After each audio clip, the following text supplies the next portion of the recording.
Има ли човек приятели и доколко те са истински, по един единствен начин може да се провери.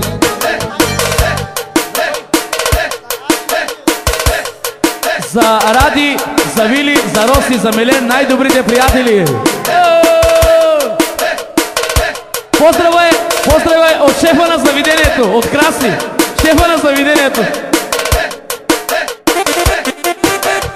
Има човек приятел и доколко те са истински, по един единствен начин може да се провери.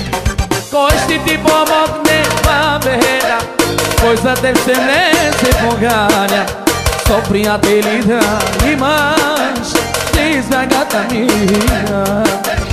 За компания на масата и когато плащаш сметката, всички те наричат Ради, но ги няма след това.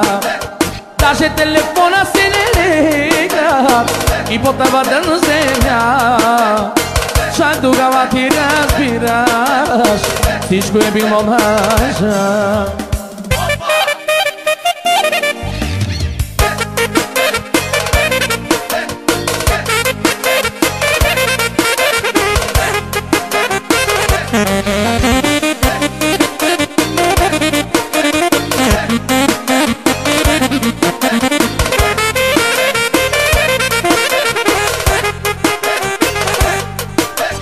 Има ли човек приятел и до истински, кой каквото да говори, става дума за пари. Щом на някой му върви в живота, стигнал ли е до върха, много хора го обичат, но любов ли е това?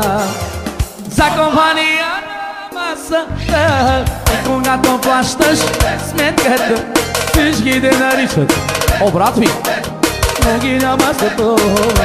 За Галини, за Гошо от Милен. Яса!